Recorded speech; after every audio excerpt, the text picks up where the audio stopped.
Hey, good day, everybody. Welcome back to our Chavruta sessions live from Jerusalem with Rabbi Chaim Goldberg of the Noahide World Center. This week we're on lesson 8 in the provided lessons by the Noahide World Center.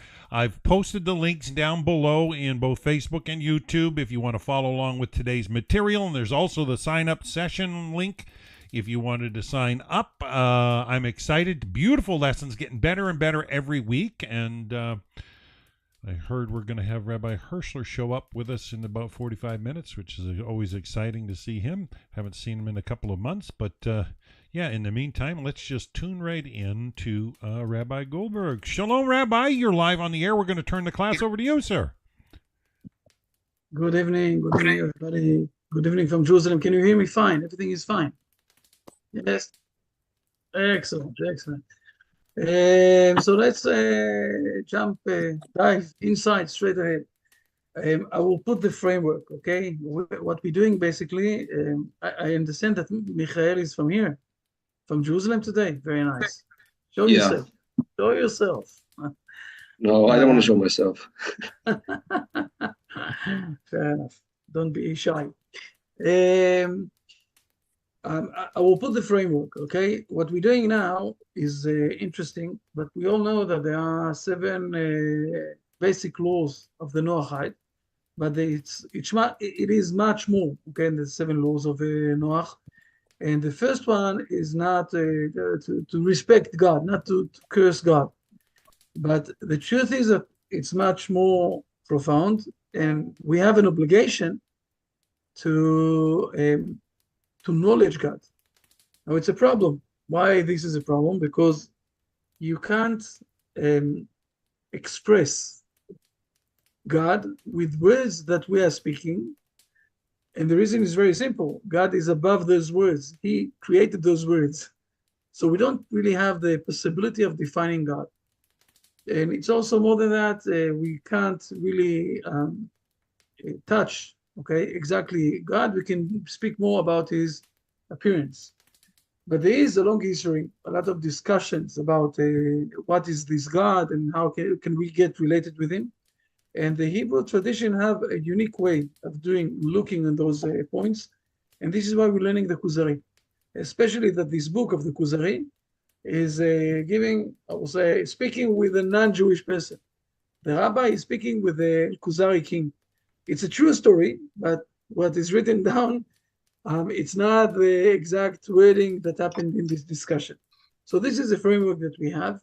We started to see that in a different way of others, the rabbi is not trying to teach that God created the world. More, God is describing God who took us out from Egypt. And this gives us 2 conclusions. The first one is that it's only related to the Hebrew people. And the second thing is that it's not the God who created the world. So nobody is really need to be involved with this. But when we're starting to dive inside, we realize that it's only, I will call it a gate of starting to get related with this divine thing in this world.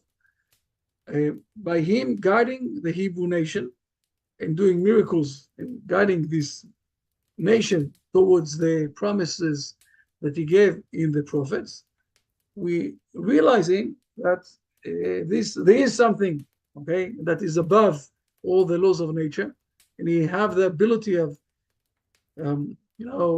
cracking down all the laws of nature and deciding what to do, even if it's impossible. And he also told us that he created the world. Can we prove that? The answer is no. There are a few questions, and this is what we saw last time. There are a few fundamental questions that we don't have any good answers for them through our reason, through our logic. The logic doesn't have a good exact answer for this or for that. And the reason that we have those questions, for example, is the world was created or the world was always? Or the question of the free choice of us. If you will go to the universities, you will learn that you don't have free choice. On the other side, we feel that we do have free choice. The Hebrew nation knows from the prophets, it's a different dimension. We're not inside this issue yet, but we know from the prophets all sorts of ideas that we can't prove them and we can't go against them. This is what we saw last time, and we saw a very important sentence: God forbidden that the faith or the certainty that we have will be against the reason. We're working also with the brain. We are one unit as a whole people, okay? One people that have all the powers that we use, the feelings, the reason, the words that we're taking out from our mouth. Everything's supposed to be in harmony one with each other, and we can't. Well, we're not saying that if you believe in something, so it's irrational. No. We're trying to explain everything and to understand it also with the reason and with the logic. This is what we saw when we spoke about the differences between the logic and the science and the limitations of science, and on the other side, the prophecy.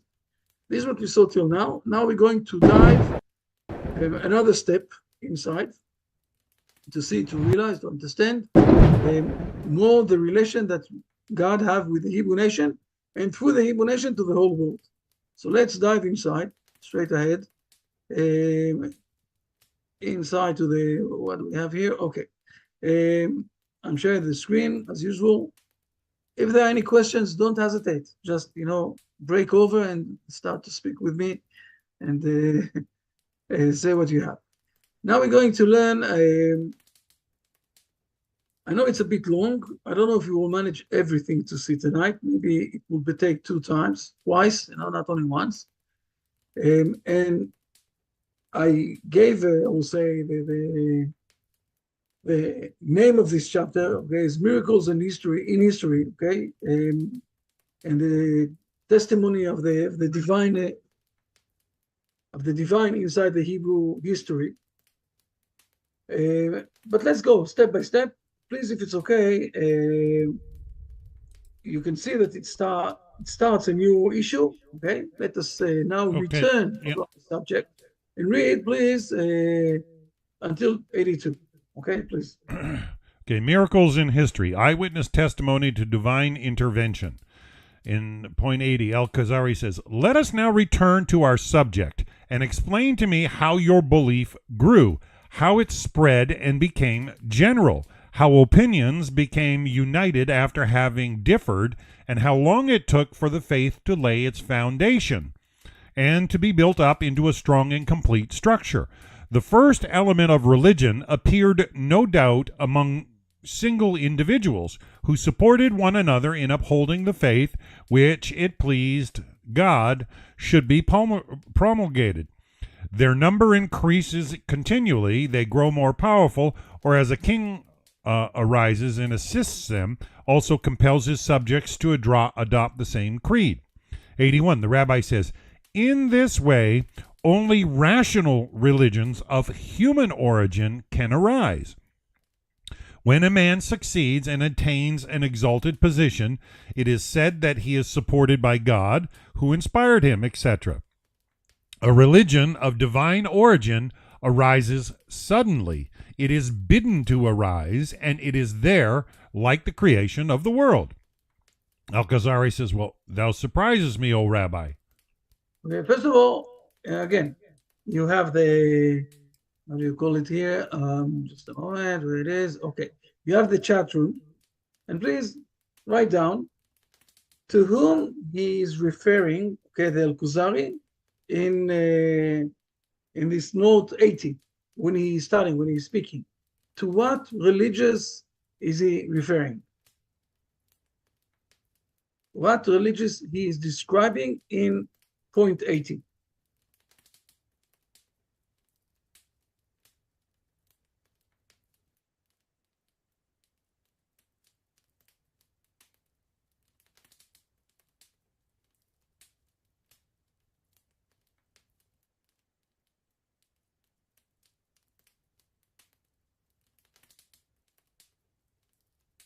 Okay.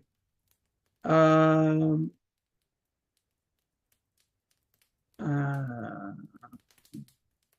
oh, wow, wow.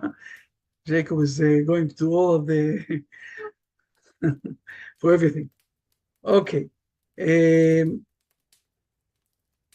I think that people are saying here all of the things. First of all, we need to remember Christianity, how long it took Christianity to be so strong in the world. Who knows? Who knows? Number of 400 years, between 300 to 400 years. Okay, Christianity took time until the Rome Empire Rome took it. I forgot his name. Constantine took it and said that it's going to be the main religion of the empire. Till then, okay, the Christianity was only, being passing from one individual to another individual, or groups to groups. The same thing, not 400 years, okay, but something like 100 years it took to the Muslims. The Buddha, the same, except for the Noahide that someone wrote here also. The Noahide. Noahide is part of the Hebrew faith. And he's doing here a very big,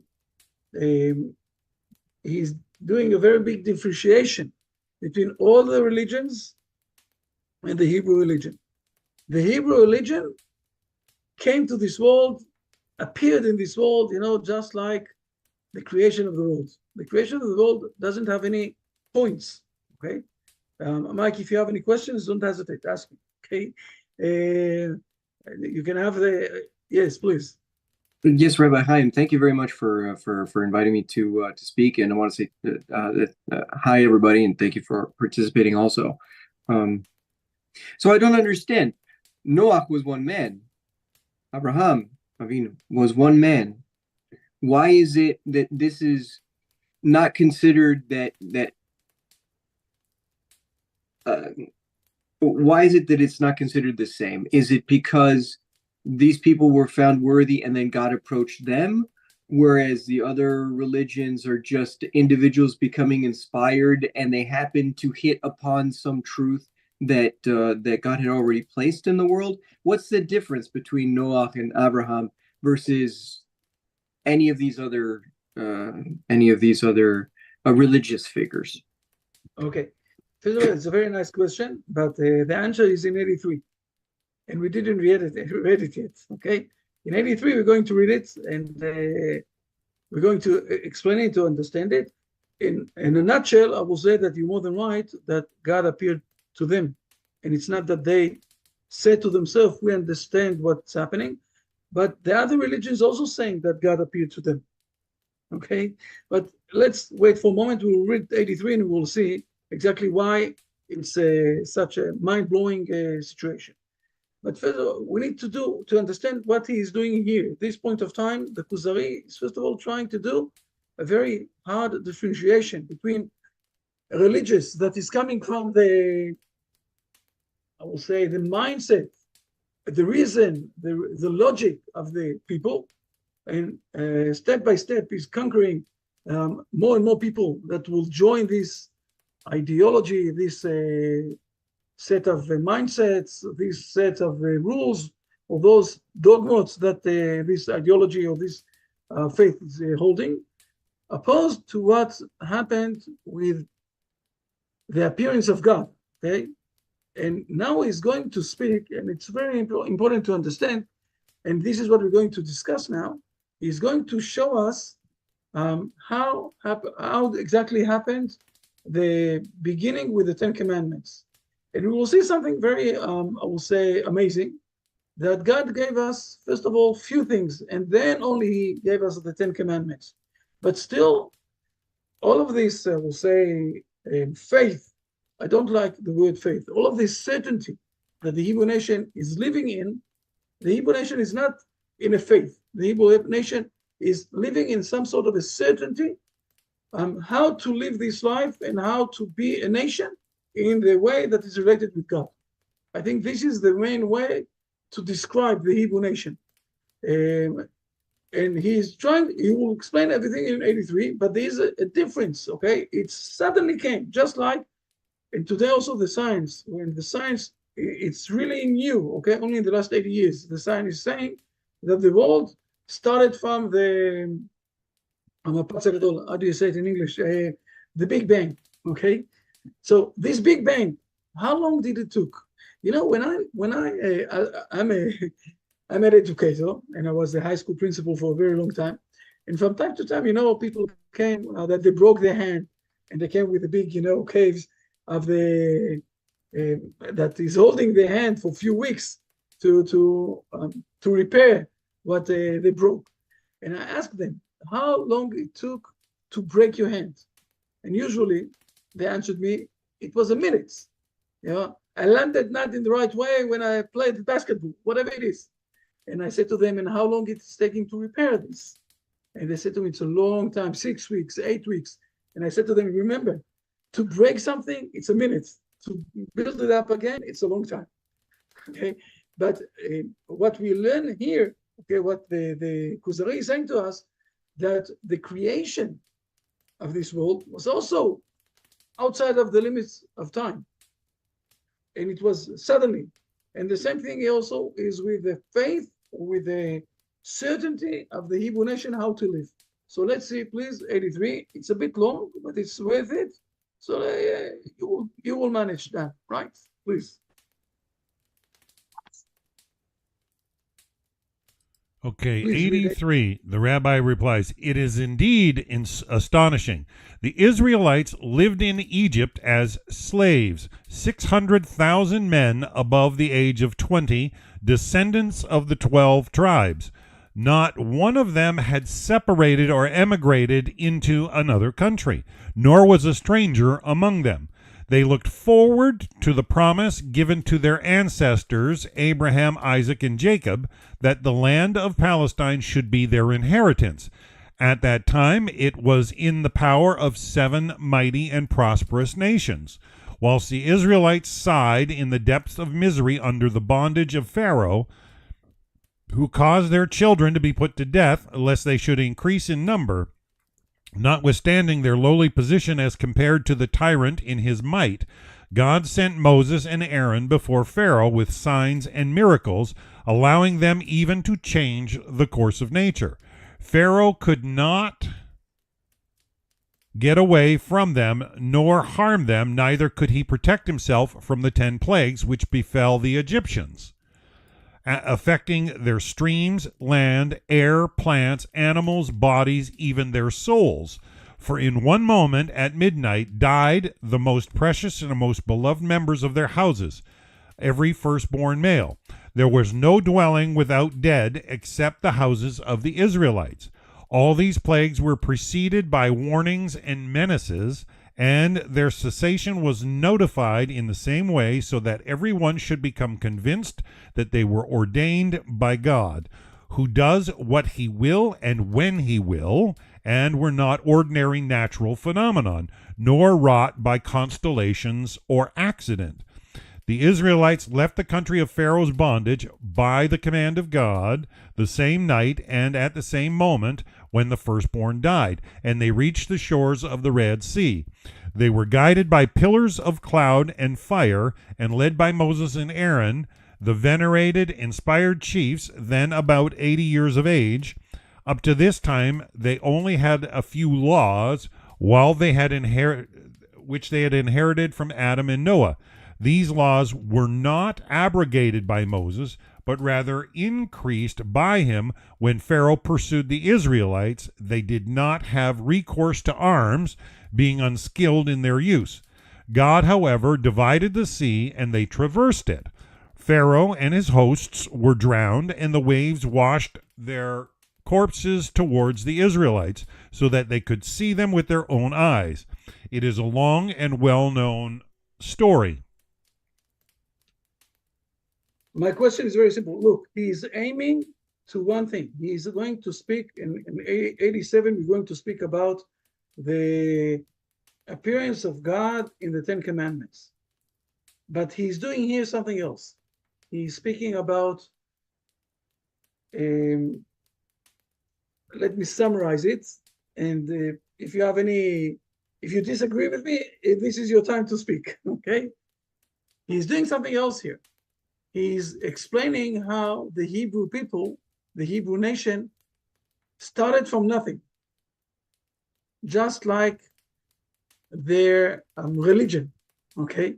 He started here, okay? We started here with a question. The religions are starting, going step by step, for a few hundred years before they start becoming, or 100 years before they're becoming such a big religion. And the rabbi is answering him, no, the Hebrew tradition, the Hebrew certainty came in a different way, okay? Fair enough. So he's saying to him, but it's amazing me what you're saying. He said, no, it's more amazing. And then he's giving a very long explanation, not yet about the Ten Commandments, not yet about the Mount Sinai era or situation or occasion. He's speaking about the Hebrew nation that wasn't nothing, okay? They were all captured in Egypt. Nobody was able to go out. They all were with a holding some sort of a prophecy that they will return back to their homeland, the Hebrew land. And even though suddenly one day, two very old men, one is 80 and one is 83, is coming and speaking in front of Pharaoh. I think we said it more than once. Think about this for a moment. Today, it's a bit funny to say it because also the president of the United States is more than 80 years old. But think about this for a moment, that 280 Jewish people would come to Obama when he was a president, 50 years old, okay? And will tell him, look, that's it, enough. All the Jews are going to go out, and not only the Jews, but also the World Trade Center, and also the place where you have all the money, of all the funds of the United States, everything is going to Israel. Of course, they will put them in jail in the good way, or they will kill them in another way. But this is what Aaron and Moses did. They came in front of Pharaoh. They said to him, look, you're the big empire, and you have those slaves, this slavery people that are building you everything and giving you all the economics, and now you need to leave everything. Let my people go. And he didn't have any other choice except for letting them go in the moment that God decided. And suddenly, from nothing, they became a nation. Before that, they were nothing. They were slaves, and Pharaoh did everything that they won't grow up, won't be multiplied. He killed the kids. And suddenly, from nothing, God created the Hebrew nation, brought them alive. It's reminding me a bit the situation of a seed of a tree. I don't know if you know, but go to the botanic knowledge, and you will see that when you're putting a seed of an apple tree, for example, first of all, it's getting rotten, totally rotten. And when you will look after 2 weeks inside the ground, you will see a rotten thing. It's smelly, it's nothing. And then suddenly, after two weeks later, something like that, suddenly you're starting to see something is going up. But before, it became full rotten. And this is basically what he's describing here. He's saying, look, those people, they knew that they came from Abraham, Isaac, and Jacob. They knew that they have some sort of a prophecy that they're going back to the homeland. This homeland was a very, giant people that lived there in Canaan, in the Hebrew land. And they waited 210 years, 400 years, never mind now all the calculations, few hundred years. And suddenly, two old people came. They said that they are the messengers of God. And from now on, poof, the Hebrew nation became aware. We started with the Hebrew nation. Before we're going to, now, this is something that you need to ask yourself. I'm not going to give an answer now. We're going to continue to read, and you need to ask yourself, why is it that he is explaining about the Hebrew nation before he is explaining about the Torah? He is building up here the book, we need to understand what is happening here. It is showing, first of all, that the Hebrew nation suddenly appeared in the history. Okay, and let's continue on a bit. I want to read the next 3 paragraphs. Okay, 84, 85, 86. Let me, please, Dan, read them. Okay, 84. Kuzari says, "This is, in truth, divine power, and the commandments connected with it must be accepted.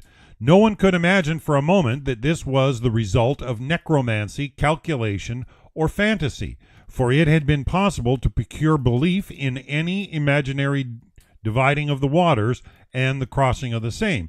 It would also have been possible to gain credence for a similar imposition concerning the delivery from bondage, the death of their tormentors, and the capture of their goods and chattels. This would be even worse than denying the existence of God."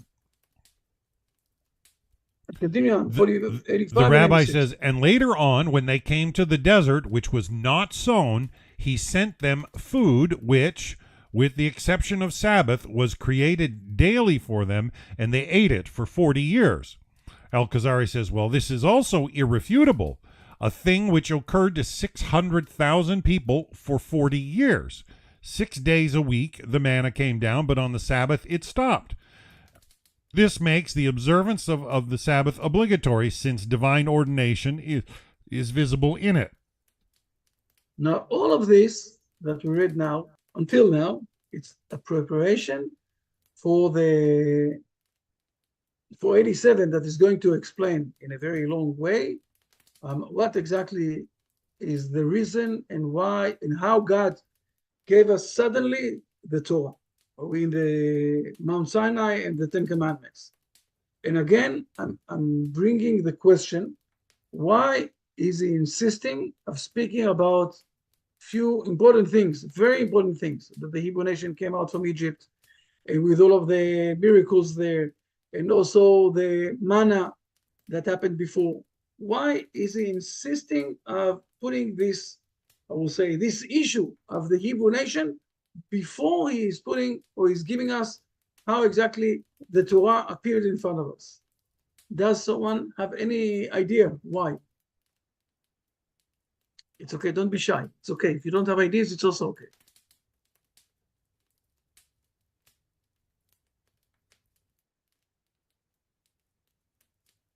You want to say something, Mike?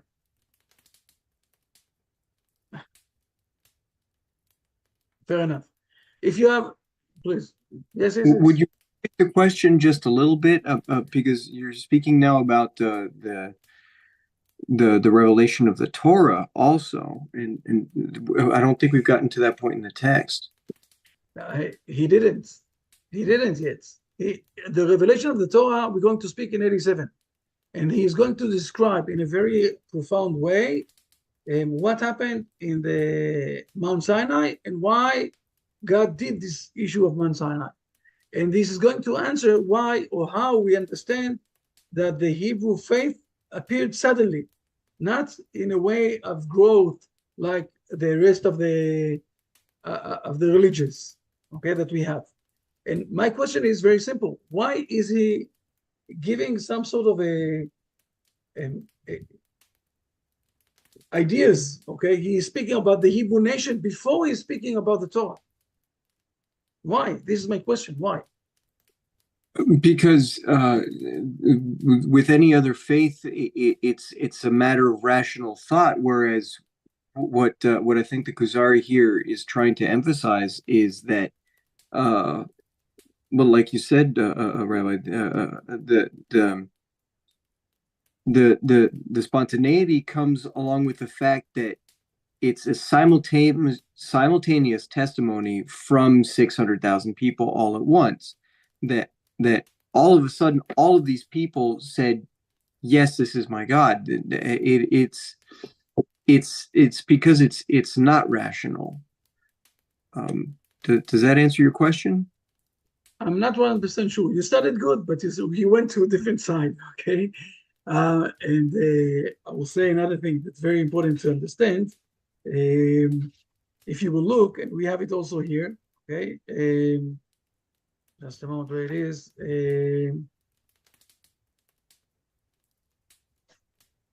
I brought it also here. We said it last week, and we have it also here. In a moment, I'm going to show this also. We're going to read it again. The faith of the certainty of the Hebrew nation is not against the reason and the logic.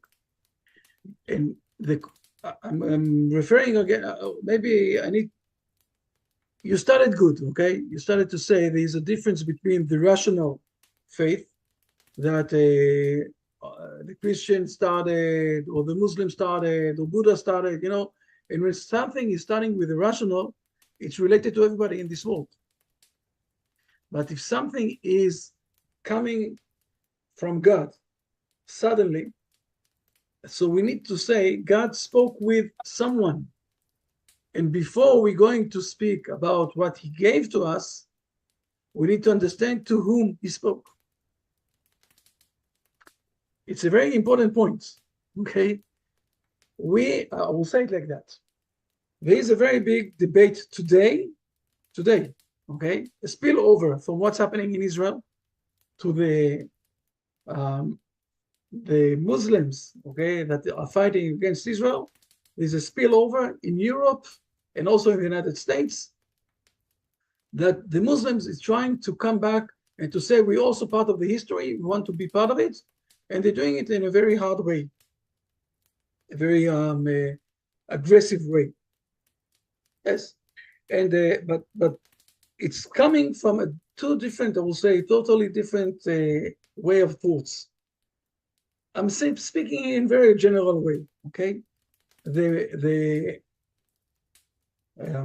west side of the world, okay, the modern world that inherited their, I will say, dogmas and their principles from the old Greeks and the old Romans, they believe that man is the main part of this world, okay? And God, if he exists, we'll give him an hour a week, you know, in the church. But the most important thing here is man. On the other side, the Muslims think just the opposite way. They say, no. God is the most important thing in this world. The words, Allahu Akbar, God is the most biggest almighty here. And man is supposed to be demolished. He's supposed to be nothing when he is coming in front of God. Therefore, we will see the most extreme side of the Muslims, ISIS. They will burn people who don't believe according to their beliefs. They will burn them, they will slaughter them, they will take their heads off, whatever it is, because man is nothing in front of God. Now, the Hebrew, it's a question, how can we have some sort of a relation between those two different entities that are fighting one with each other? And the Hebrew nation have a different way of thinking. The Hebrew nation is speaking about the relation between God and man. There is a relation, there is some sort of a discussion between those two, between God and man. God is prophesying man, and man is managing to pray to God, okay, to speak with God. Until in the era of the prophecy, the only people who spoke with God, who prayed, were the prophecies, okay, only them. And this is also the very famous verse that I'm quoting from time to time about Abraham. Now return his wife, and because he is a prophet, and he will pray for you. This a ping pong, you know, a discussion between men and God. And he decided to discuss with someone. And before we're going to 87, and we're going to explain how God gave the Torah to the Hebrew nation, how God appeared in front of the Hebrew nation in this era, or in this occasion of the Mount Sinai, we need to understand that he decided to speak with the Hebrew nation. If you, for example, would have spoken to the Romans, it would have happened, or he would have spoken differently. The commandments maybe would have been differently, but he spoke with the Hebrew people. So we need to understand who are those Hebrew people and how exactly they appeared. And after that, we can speak about the Torah. Let me explain this in a different way, so we'll be able to understand exactly what is happening, because this is a very fundamental part, this part of the Kuzari. The Christians at the beginning, they were part of the Hebrew nation, by the way, for the first 70 years. Okay, but the Christians, they said that the only thing that God wants from us, from the Hebrew nation, is to do the right deeds. But He is not speaking with the nation. Every person in this world, as an individual, can get connected with God, and God never spoke, or God left. Okay, this what we say, the group or the nation of the Hebrew nation. The Hebrew nation look on things totally different.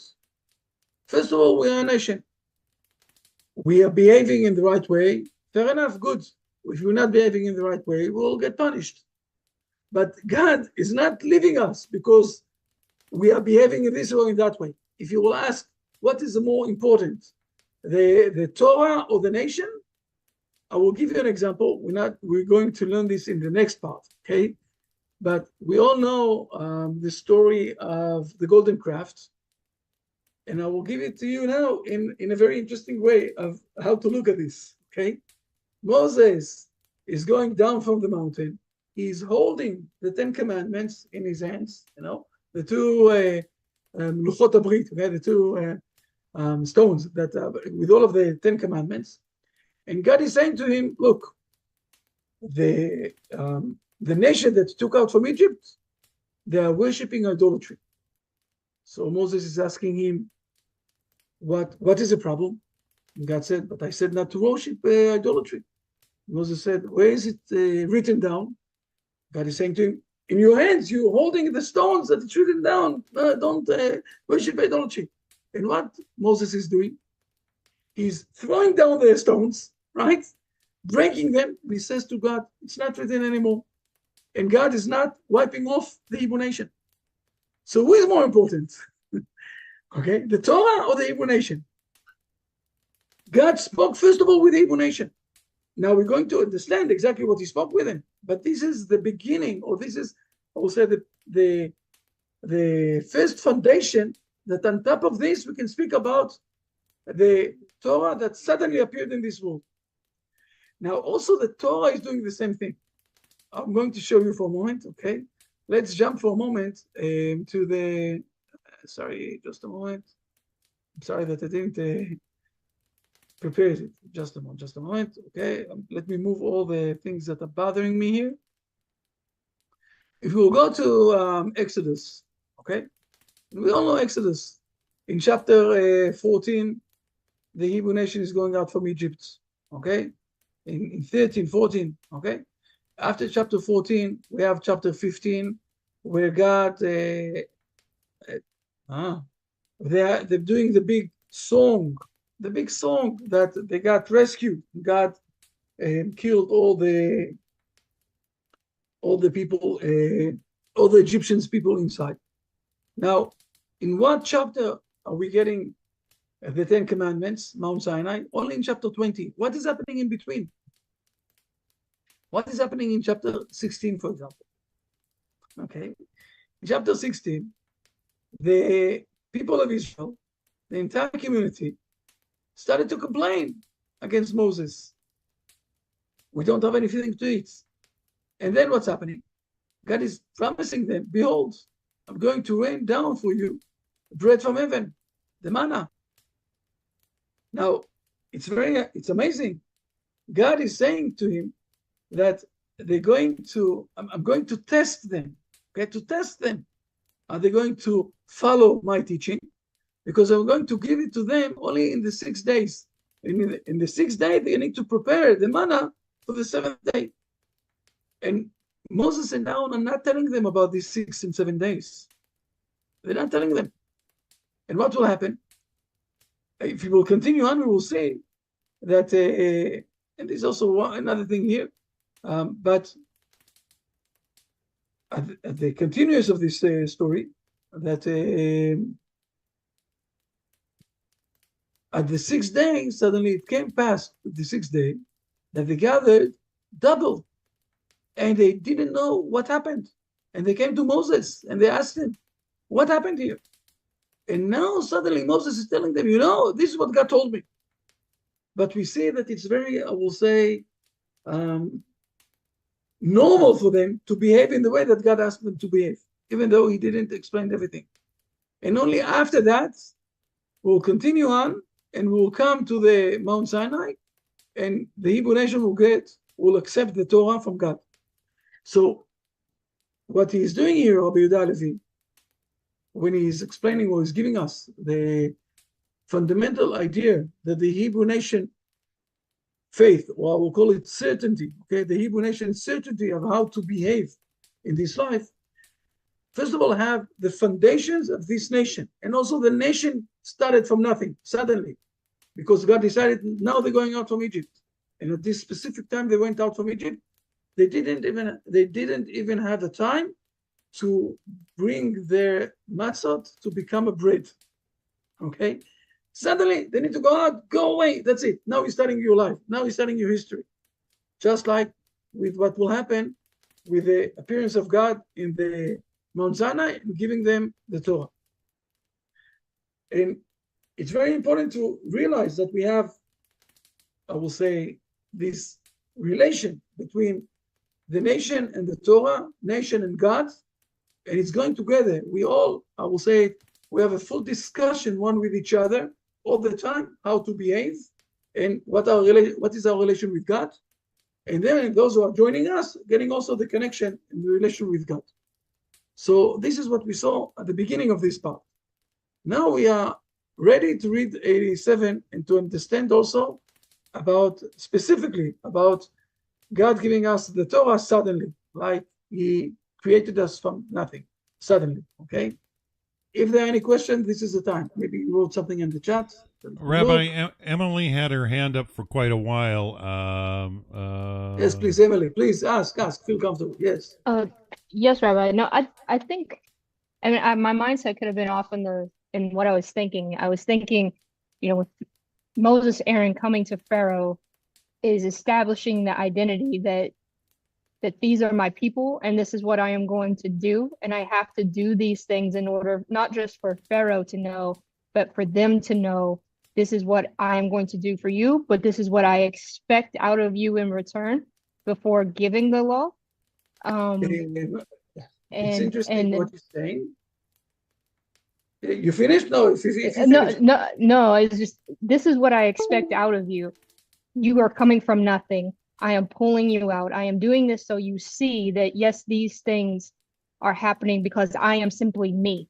And I have already chosen you to do these things because I made a promise to your forefathers.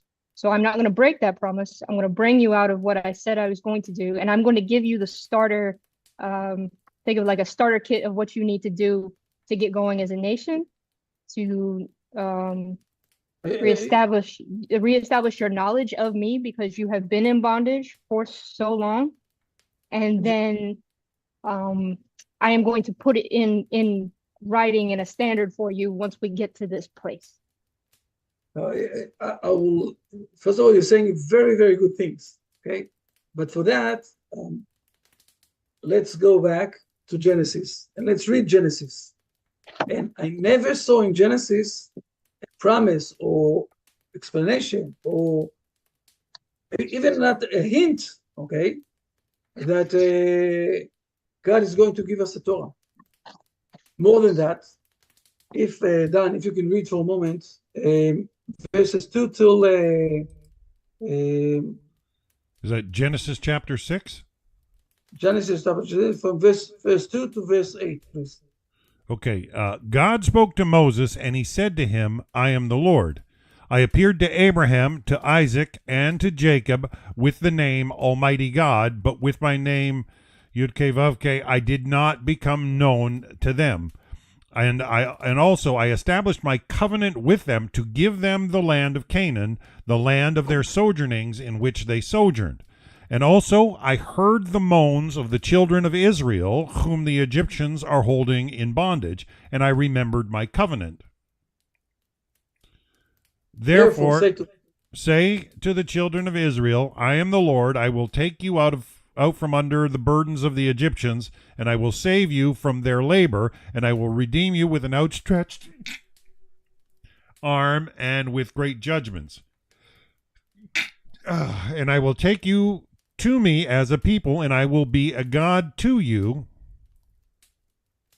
And you will know that I am the Lord your God, who has brought you out from under the burdens of the Egyptians.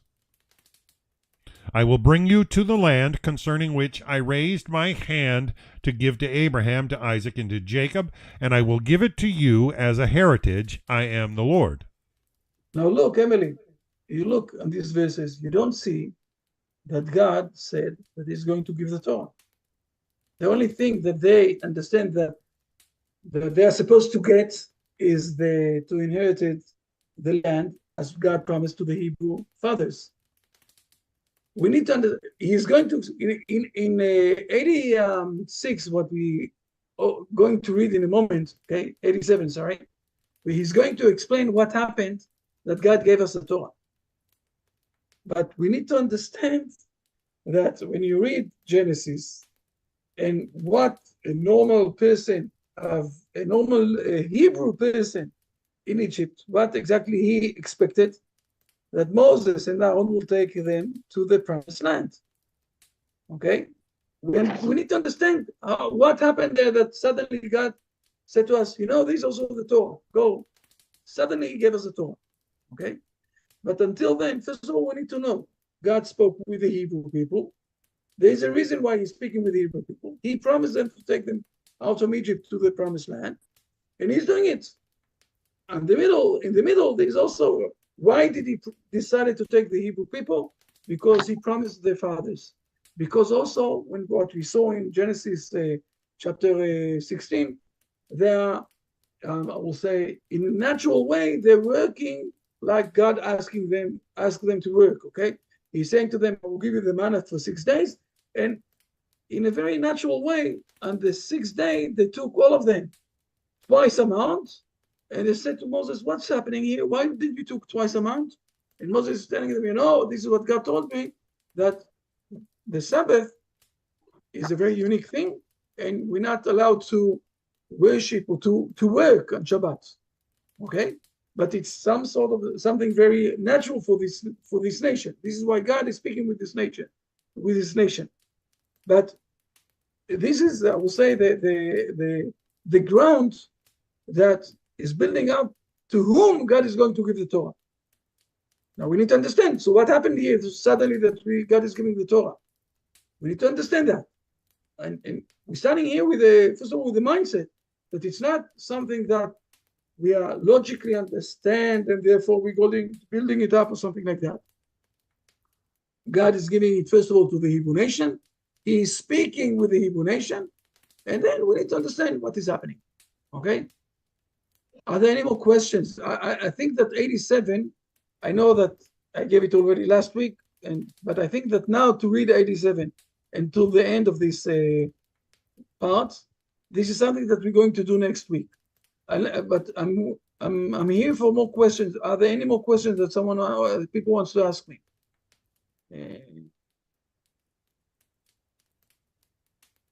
I know. I want to give him to speak a few words.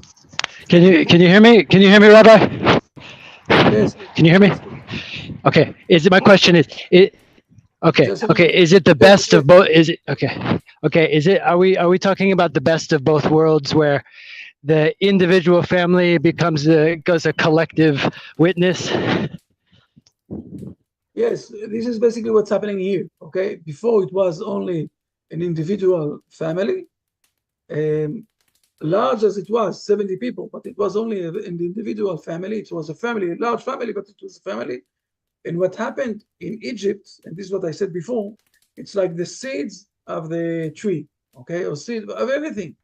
That when you're putting it inside the ground, first of all, it's getting rotten.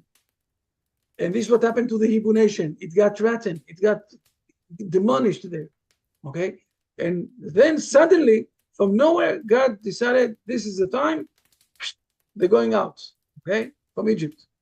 And he decided that he's speaking with them because he have the relation with the fathers, whatever it is, and now they are a nation. Who is describing the Hebrew nation as a nation? Who is the first one who is saying this is a nation? I think that okay, let's see it here. Moses. No, not Moses. No, not at all, not Moses. Don't get confused. You won't believe it. Okay, let's go to Genesis chapter 1. It's very simple. Okay, yes, here it is. Sorry, Exodus chapter 1. Read verse number 9. He said to his people, "Behold, the people of the children of Israel are more numerous and stronger than we are." Okay, so it's not good translation. In Hebrew it says, "Hine am bnei Israel." The nation, the Hebrew nation is more, it's not the children of Israel. The Hebrew nation is more numerous and stronger than us. And he is the first one who is describing us as a nation. And it's after a few generations, okay? We lost a lot of things. Mike will, you understand Hebrew, you know? It's written down there. Yes, you wanted to ask one more thing, please. No, I don't speak Hebrew, sorry. Okay, fair enough. I'm just visiting Israel. But you wanted to ask something, Mike? No. Okay. Mike is, yes. Hello, Rabbi Chaim. Hello, Mr. Dan. Okay, so I was just going to ask one question. I feel like I got a second question on the tip of my tongue, but okay, one question at a time. Were Bnei Israel, the Jewish, the people of the children of Israel, were they keeping some kind of commandments? Were they keeping some kind of connection to the Noahide laws in their time in Egypt? Was this part of their identity,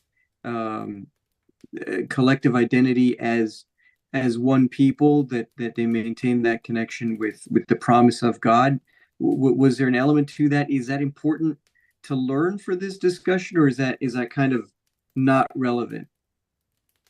And I guess the second part of what I'm sorry, I'll try to make it quick. The second part of what I'm asking is that us as Noahide students, is it important for us to think of ourselves as being part of the people that God chose to open up this different kind of understanding of God that's different from the idea of some prophet who is trying to come up with some kind of earthly wisdom and then stapling the name of God to it and saying, look, it's a religion? Well, those are two different questions, okay? One is a question about the Hebrew nation and how exactly they behaved in Egypt. For that, I'm urging you to go and to read Yechezkel chapter 20 and to start to realize that it wasn't so in the right way. We'll call it like that. We can speak about this. The Kuzari here, he said before that they kept the 7 laws of Noach. He said it, but we can discuss it, okay? It's one thing. The second question that you have is what exactly was, I would say, the relation between God and Noach, and why we are saying that the Noachide movement, okay, or us as a Noachide, or those who are not Jewish, or those who are not Hebrew people, why are they supposed to keep the commandments of the Noachide? This is a huge question, but I prefer to answer that after we will learn together the paragraph that we're going to learn next week. It's 87 about the 10 commandments and the era or the occasion of Mount Sinai. Okay, only then we will start to understand exactly what's happening. By the way, it's not the end of this issue, because we need to learn also the next part that is speaking about the golden craft. And then we're starting, I will say another one sentence, and then I will give also Rabbi Hirschler to speak a few words here, okay? To learn this, I will say, to understand this issue of faith, we need to see it from few angles, from few points of view, but not from one point of view. And when we're learning it from few points of view, we start to understand, to realize the full picture. It's hard to say. This is why we're doing it also bit by bit, not everything in 1 week. It's hard to give all the answers in one way, in one week, and to say to yourself, okay, now I understand everything. No, it's a very the world is functioning for more than 5,000 years. Okay, so there is something here that is happening. Go to the Hindu area, okay, and you will find that they're worshiping 3 million gods. But there is something there for a million years that they're doing something. So what is happening there? What's happening? We need to understand what's happening in this world. What is the fight that we have today? Why people, Jewish people from the diaspora, not from here, but in France, in the United States, are very afraid. Those are the words that they're using. From the spillover of this conflict that we have here in Israel between the Arabs and the Jews, suddenly it became a conflict of the world between the Arabs and the Muslims and the Christians. What is happening here? And we need to understand, it's more or less, it's like the Crusades again in the modern world. Now it starts with this, the Hebrew nation, okay, did a Bible occasion in the history. We came back to our homeland on one side, and not only that, we also conquered Jerusalem, Hebron, Bethel, all the places of the Bible. So suddenly the nation of Israel is speaking in Bible language. So everybody is starting to move and to feel uncomfortable. Okay, what's happening here? Okay, so we can speak about this, but this is not the issue. So what I'm urging you to learn 87 for the rest of the part for next week, and we will continue. We saw something here. Rabbi Shmuel Ershler, please, if you want to say a few words, you joined us. My great pleasure. I hope I didn't step on your tiptoes in any way, but one more sentence, Rabbi Shmuel. Most of the people here are learning in Chavruta before we are coming to this session. Please, Rabbi Ershler, please. I just want to say one thing, a follow-up of the last question that was asked, which was an excellent question, in my opinion. And that is that indeed, before the revelation occurred in Sinai, there are many who actually say that even our people were basically starting as Noachites. And the status of our patriarchs, according to many, actually was that way until the revelation took place. But I want to tell you, as a whole, one may think that 613 compared to 7 is like two completely different worlds. But Angelica would definitely agree with me that we would love to see the world that I live in, that most people would keep even the fundamental 7 Noachide codes. Just running through very quickly, even Genesis itself, you see how even that doesn't happen. Cain kills his brother. Then Lot steals from somebody his uncle's property. That's 2 portions later, and that's after all the corruption at the time of the deluge, the flood. Then when Abraham goes with Sarah to Egypt, and then later to the Philistine, both times they try to start up with Avram's wife. And corruption has been something that goes out throughout the entire book of Genesis, and that's when the fundamental Noachide issues come up. Many people in this country were surprised at the international ignorance towards the atrocities done to women in this country on October 7th and men. But one of the people that was not surprised is yours truly, because it's been this way for centuries, especially if the so-called victims are Hebrew people. They are not considered important enough that they deserve the decency of having simple rights that a natural woman should have, or a man, as being human beings. And when you're treated like animals, as it's been since the 30s of the 20th century, and essentially hasn't changed, the rabbi mentioned it and goes back to the Crusades, I'm not surprised. That the most I can be is disappointed, but it's not something that unfortunately is overly surprising. Even when Paro mentioned what Rabbi Goldberg mentioned about that he's the first one to call us the people of Israel, that's because we as individuals have a legacy that we're trying to bring out to the entire world. And all of a sudden, the Egyptian king realizes that we're not scrupulous individuals. We represent a whole concept, a whole nationality. All of a sudden, there's expectancy in the world to be ethical people, something that many nations out there, not only the Germans of the 30s and 40s of the 20th century, don't believe that they have to act in decency towards other people. I'm not expecting love. I'm just talking about basic fair relationships and decency towards other people that are surrounding you. We have to be extremely consistent and dramatic and make it sure that we strongly believe that everybody's expected to be treated as humane. That is one of the fundamental Noahide codes that unifies and is meant to be a universal concept. And there's no reason in the slightest to be apologetic about it. We have to be very consistent about this, very assertive, and to demand basic rights of being a human being. That you don't have to be Jewish to be a human being. You have to be a human being before you become Jewish. As Rabbi Hirsch Samson Raphael said, first of all, you become a human, and then you add another dimension. Such wonderful people who attend Rabbi Goldberg's sessions, like all of you, are what the general world should be proud of. That there are such wonderful people like you, that they are seeking decency. Abraham and his wife Sarah did not make many converts. When, as the rabbi mentioned earlier, when they actually got to Egypt, Jacob came in Genesis 46.